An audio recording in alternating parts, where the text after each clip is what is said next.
Britpop, Britpop, Britpop. Hey y'all, welcome back. Today we're checking out the band Too Heavy for Britpop, Skunk Anansie, Weak. Nobody's got it. Is it Anansie or Anansie? I don't know. This video is sponsored by Skillshare. The first 1,000 people who use the link in my description will receive a 1-month free trial to Skillshare Premium. Probably Stick around missed to that. the end to learn more. As you may know from watching New British Canon, 90s Britain was consumed by Britpop.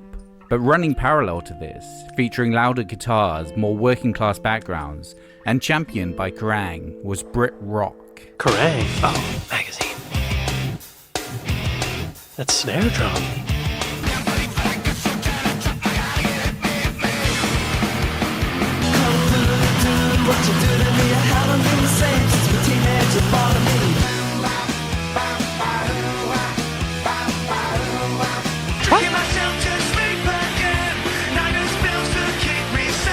Awkwardly wedged between these groups I haven't heard of any of those bands. None of them. and championed by Kerrang was Brit rock.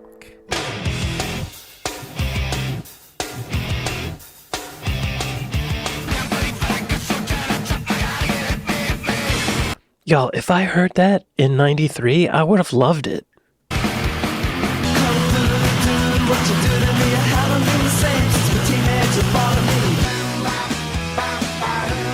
That Oblivion song, or Terror Vision song, reminds me of Bop. Like, it's almost the same song.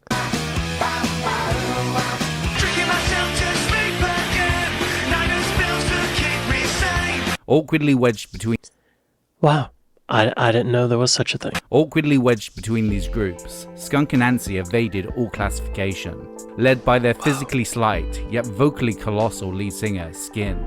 The band were a riotous mix of hard rock, dub, and punk. Their social consciousness made it so they were always fighting an uphill battle, but their defiant music and powerful live presence couldn't be ignored. This is New British Canon, and this is the story of Weak. Yo, I've heard the name Skunk Anansie, or I've read it, but I don't think I've ever knowingly heard one of their songs. Be sure to go to Trash Theory and like and subscribe. Is the lead singer's name Skin? I like watching her move. I like the way she moves. Like the song. Skin, Cass, Ace, and Mark Richardson. Everyone has this like single syllable nickname, and then Mark Richardson. Okay. The origins of Skunk Anansie. I don't know how to pronounce it. 1992 to 94, Mama Wild, Clit Pop, oh boy, and one little independent song, Little Baby Swastika, Skunk Anansie.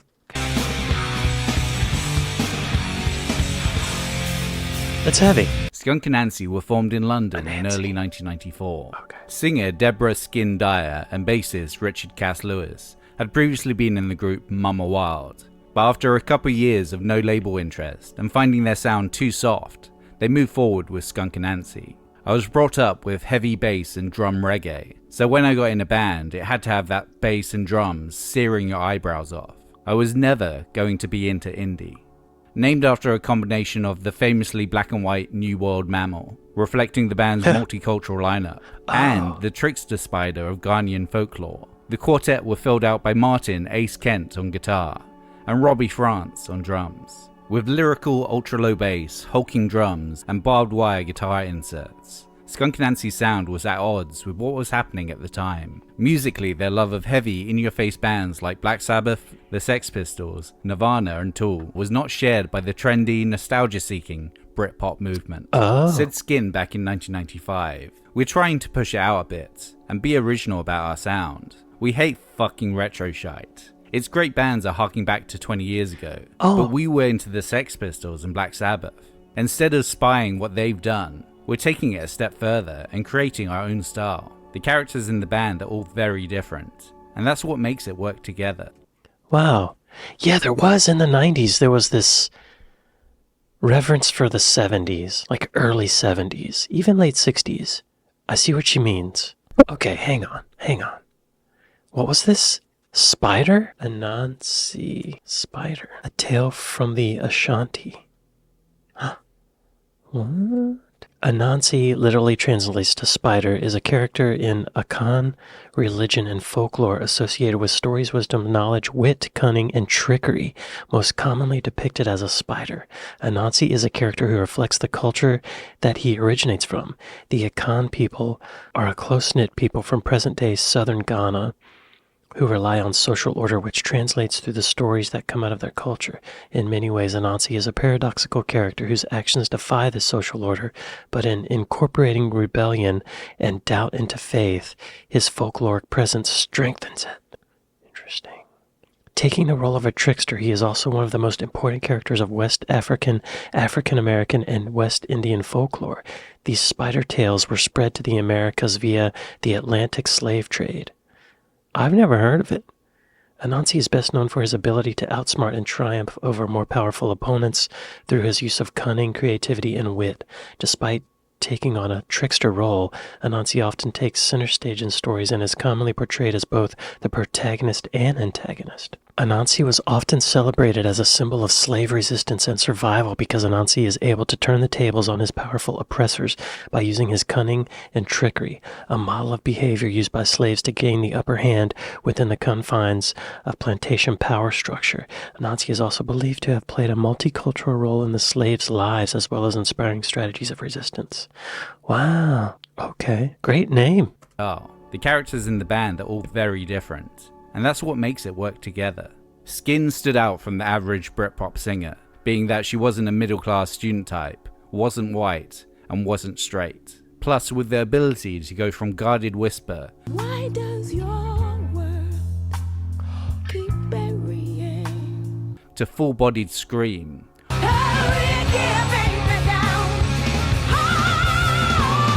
all while affecting defiance and passion into every note. She is often stated as the most versatile voice in British rock since Robert Plant, combined with a stage manner that commanded attention. But Yeah. the press were quick to label her as unapproachable, as an angry black lesbian. Oh, great, great. I love watching her move. I see what they mean. Like, she has this unpredictability about her or It something. may seem scary on stage, but I don't walk around being scary 24 hours a day. I'm not that one-dimensional. I know I'm aggressive and in people's faces, but what's scary is you have someone like me doing that. If it was just a white guy, no one would be scared. It's the old black lesbian thing. She's got a bold head, she's hard. It's almost taking away my femininity. I mean, every moment that I'm clicking through here, seeing her, she's just got this very powerful look, and her voice is beautiful. To reclaim her female energy and to oppose Britpop, Skin would dub Skunk's music as clip pop. Their live reputation made the Skunk Anansie name. By their second gig, they had half a dozen A&R men scouting them out, but their politics would be a constant point of discussion and a detriment to their major label prospects. Their fuming, bigot-kicking songs criticizing raising children to be racist on Little Baby Swastika. So small, so innocent, so young, so delicately done, grown up in your poison. The crass commercialism of modern religion on Selling Jesus. They want your soul and your money, your blood and your bones. While using anti-racism rhetoric for style points on Intellectualize My Blackness. He tried to intellectualize my blackness. Not one major record company in the country was interested in signing this band. They called us racist because of Intellectualize My Blackness. No, really.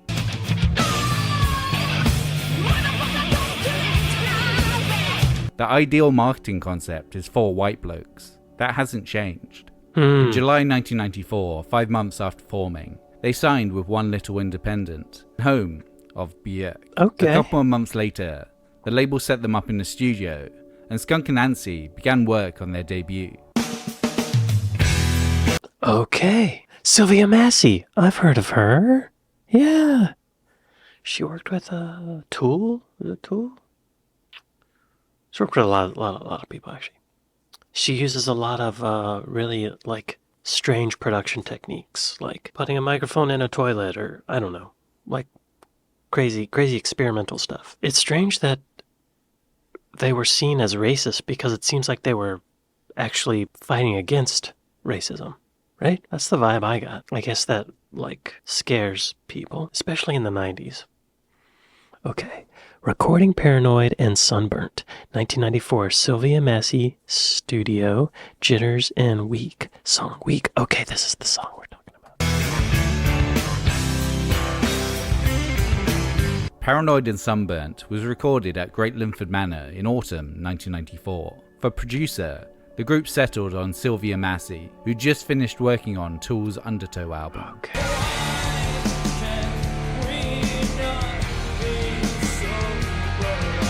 But being that it was the first time the group had ever been in the studio, Skin especially was faced with disabling nerves. Additionally, she faced pressure to be perfect from her bandmates that escalated the situation. Oh no. People kept saying to me every day, "Your vocals have got to be amazing." I was like, I've never recorded an album before, but I got so caught up in my head about how good I was or had to be. I think I acted too confidently, and people around me thought I could handle it, but I couldn't.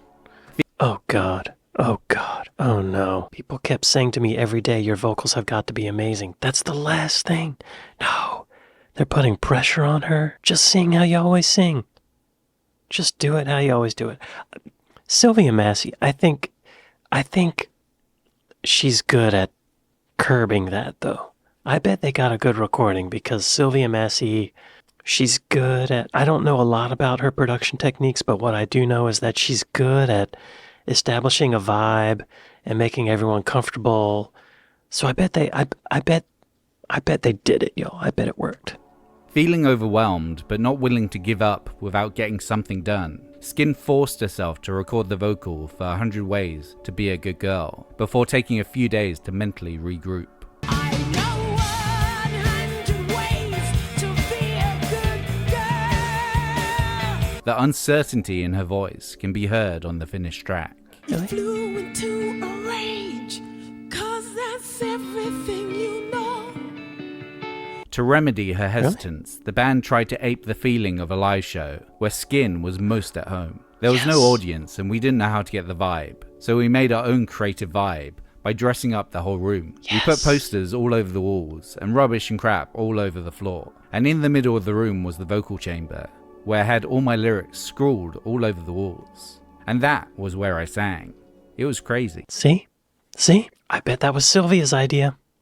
She's good at that stuff. Like, I would say to her, that's probably the most important thing. Of everything that I've learned about Sylvia Massey, that's what she does really well. And experimentation, like I said. They put posters all over the walls, so it probably felt like a bedroom or a rehearsal space. And rubbish and crap all over the floor.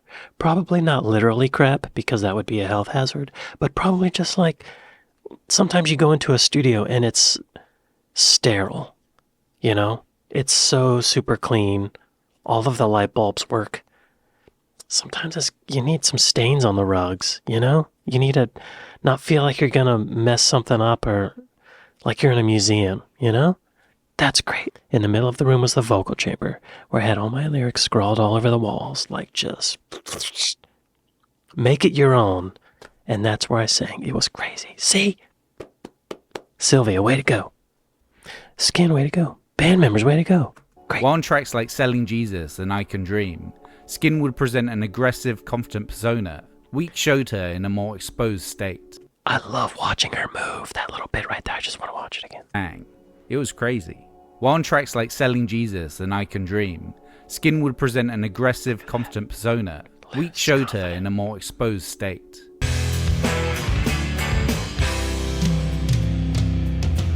I was practicing chords on the acoustic guitar I'd bought with my record deal money, just playing E minor, D, and C over and over. Then I started singing along. Lost in time, I can count the words. The whole song is those three chords, with a fourth in the chorus. When I took it to the band, I told them, I've got this B-side, but we all worked on it and put in the middle 8.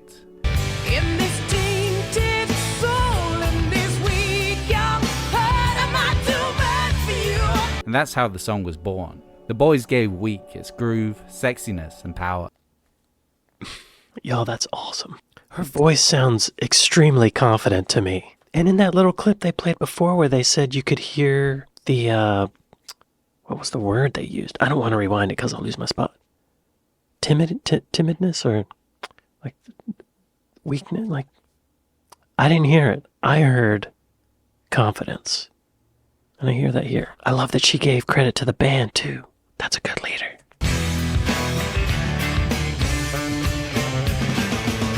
The song was inspired by a Funky. traumatic experience Skin had growing up in Brixton. When she was 16-17, she was dating a guy 10 years older than her. After a particularly fierce row over whether she was allowed to enter a dance competition, he punched her in the face. This was the first time any man hit me like that, and I knew it must also be the last. I knew that I had to make a choice. I saw it all laid out in front of me and decided I wanted no part of it. Marriage to him was not going to be my life. Oh my god. You made the right choice, Skin. That could have gone the other way. I feel like a lot of people would make excuses for their their partner. You know? Great work, Skin. Though he had begged in tears for her forgiveness, Skin escaped to Middlesbrough University to be rid of him. But for the most part, she blocked out the experience until 9 years later, when she was writing Weak. So here sits a bloody mess, tears fly. Oh. The track delves into her vulnerability in the situation, but also that she wasn't going to waste any energy on him and the dead-end life staying with him promised.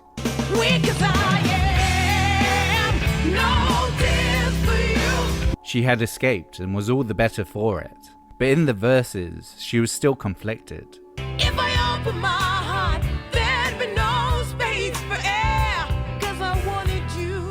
The last minute is where Weak comes together as an anthem of defiance. Weak as I am,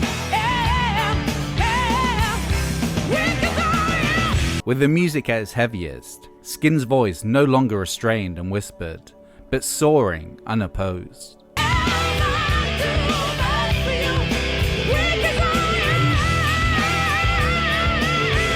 It was a vulnerable moment that turned into a moment of strength.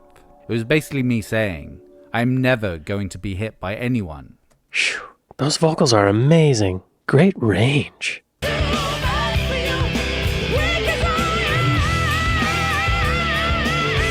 It was a vulnerable moment Wow. going to be hit by anyone ever again. I'm impressed by them. I'm impressed by her. Skunk Anansie versus Categorization. Oh boy. 1995 to 6. Top of the Pops, Strange Days in Britrock. Song Selling Jesus, Skunk Anansie. Paranoid and Sunburnt hit shelves on the 18th of September 1995, entering the UK chart at number 8. Wow. By this point, Robbie France had left the group, replaced by temp drummer Louis, before drafting in former Little Angels percussionist Mark Richardson. I went up to these guys at the Krang Awards and said, hey, your drummer's crap. I'm really good. Let me do it. It worked out. After the release of the album, the band managed to get... Wait, did they fire their drummer just because he said that? Hang on. At the award ceremony that year, drummer Mark Richardson met the band who were looking for a permanent replacement for Robbie France. So an audition was set up and the band was reformed. Oh, so he was talking about the fill-in drummer. Okay, got it. themselves some prime support. It worked out.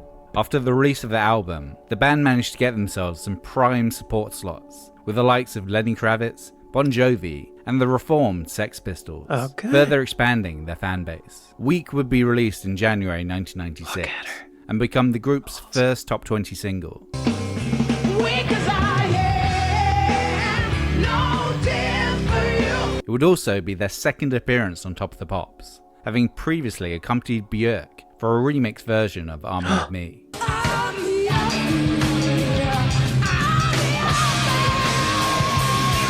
Initially though, One Little Independent were hesitant to release another Skunk Anansie single. Their perceived awkwardness and uncommerciality not worth the money, unwilling to pay for Week's music video, even though MTV were more than willing to support the group.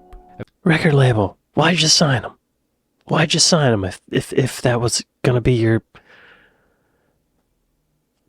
I don't get it. For Week's music video, even though MTV were more than willing to support the group. Eventually, the video was made between dates on their US tour, shot spur of the moment in an airport car park. Despite the label's indifference, Paranoid and Sunburnt would eventually go platinum in the UK in August 1998. Okay. The US had issues latching on to Skunk Anansie wholesale. Their appearance in the Catherine Bigelow sci-fi Strange Days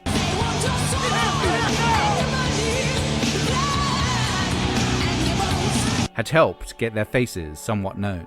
But while New York, Los Angeles and San Francisco gave them the time of day, Middle America at large wasn't going to warm to a rock band with a black, bisexual, female lead singer. Isn't that wild? That's crazy. They were intimidated by her. She's very intimidating.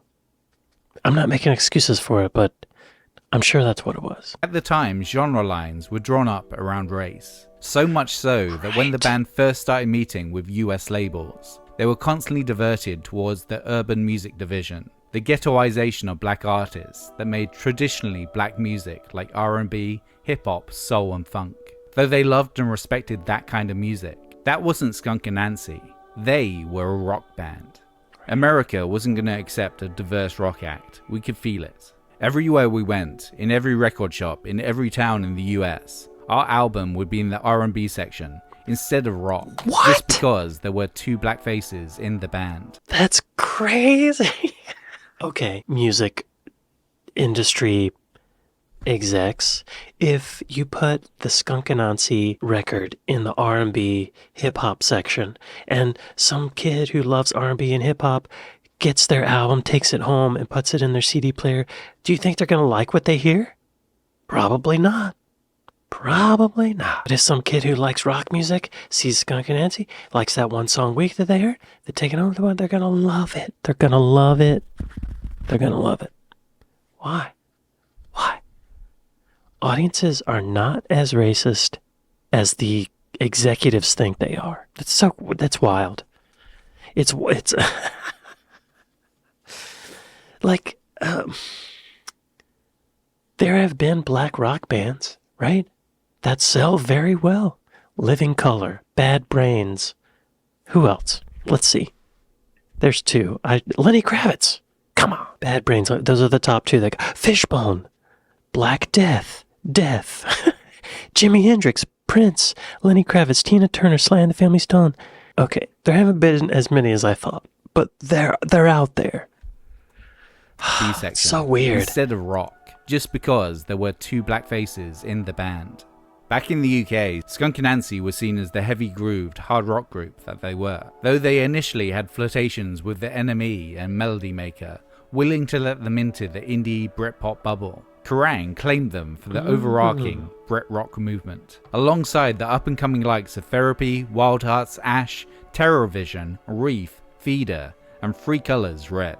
Brit rock was a way to market this influx of hard-rocking British music, and get the readers hyped for a homegrown movement, similar to the way that other music weeklies had fanned the flames for Britpop in the years previous. And straight away they were accepted into the rockers' embrace. At the 1995 Kerrang Awards, Skunk Anansie would win Best British Newcomers, and in '96 they would win Best Live Band. But over the next 3 years, Skunk Anansie would outgrow the label, becoming way bigger than any of their Brit rock peers. That's great, right? That's great. Way to go. So they found their niche. Yeah, record labels just want to know who they can sell to, who they can market it to. They want it all to fit in a nice box, a nice little label, so you know what you're getting. That's not how art works. Skunk Anansie versus the World, 1996, Stoosh, Nelson Mandela, and Glastonbury Festival. All right. Song, Hedonism, just because it feels good. Skunk Anansie. You could call our first album directionless, but we got away with it. You can put a soul song next to a heavy rock song, and who gives a fuck? We're very strong about what we are, and we stick to that. Nice. Skunk Anansie would follow up Paranoid and Sunburnt with Stoosh in late 1996, generating their biggest hit yet with the ballad Hedonism, Just Because You Feel Good. Just because you feel good. It was written years previous, inspired by Skin's first big heartbreak, with a girlfriend who had been cheating on her. I hope you're feeling happy now. I see you feel no pain at all it seems. I brought it to the guys and they were like, it's great, but where's the chorus? You gotta sum it up. So that's where Just Because You Feel Good came from. Just because you feel good. It came really quickly and was written in about 5 minutes, but it came from a deep dark place of being badly dumped for the first time. I never let it happen like that again, but I thank her very much for the song. I don't know if it's true anymore, but I do remember a time where a rock band could not get onto the charts unless they did a ballad. Ballads do well for rock bands. Here we are. We're doing a ballad, and it did well. The song did little for their US presence, as MTV limited play of its music video due to featuring a tongue kiss between two women. Stoosh would take some influence from the world of electronica, with loops and synth augments,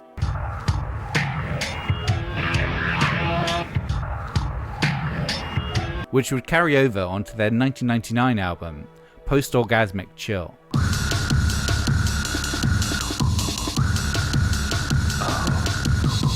At the same time, the world of Yeah, that's getting into that. I was just going to say Prodigy. It sounds like Prodigy. They showed Prodigy. At the same time, the world of electronica was taking from Skunk Anansie. The Prodigy sampled Selling Jesus on their Fat of the Land track, Really? Serial Thriller.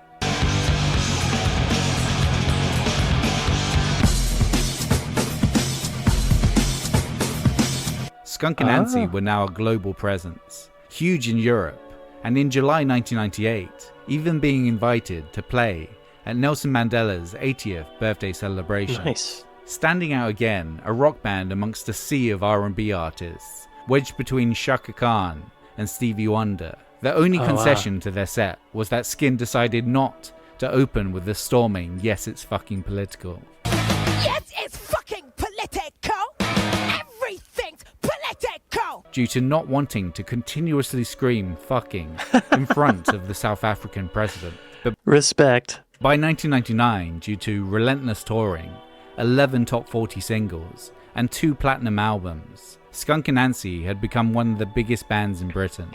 11 top 40 singles? Way to go. 2 platinum albums. Skunk Anansie had become one of the biggest bands in Britain, getting to the point where they headlined Glastonbury alongside R.E.M. and Manic Street Preachers.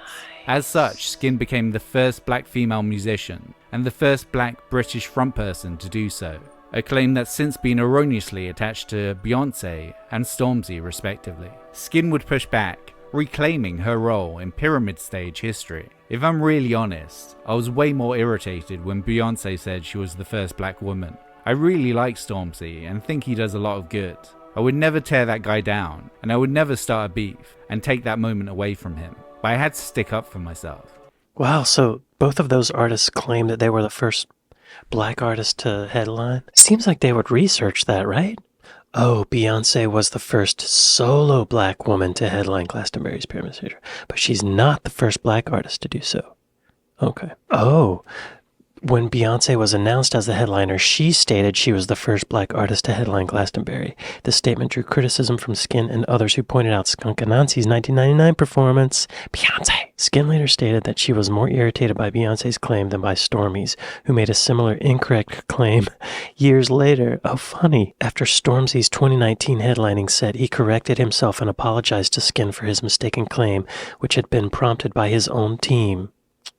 And I would never start a beef and take that moment away from him, but I had to stick up for myself. Yeah. Skunk Anansie would split in 2001. Since then, their music has paved the way for many, from black musicians wanting to take up the mantle of rock music, LGBTQ+ musicians who want to form bands, or even groups like Royal Blood and Maneskin, whose groove-heavy hard rock carry the hallmarks of Skunk Anansie. Not only that, but Weak has become an unshakable empowerment anthem, alongside 90s staples such as You Ought to Know,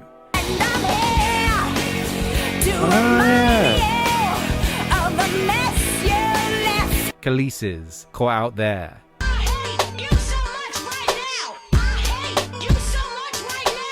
or Hole's Violet.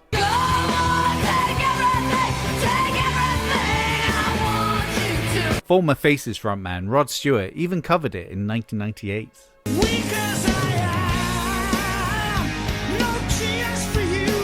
All this when at the time the band were forever struggling to make themselves heard, Skin defiantly screaming at anyone who'd listen. The music industry and the establishment has never really warmed to my band, but those kind of things never really bothered us, because our politics and what we had to say was always in the music.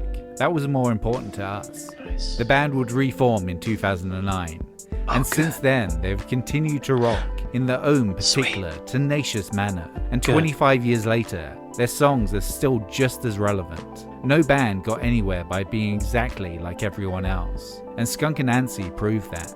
We were outsiders, and we still are. We're a people band, and the people love us. Yeah! Oh, that's so great. Y'all be sure to go to Trash Theory and like and subscribe. I'm curious how they are presented on Apple Music. Skunk Anansie. There they are.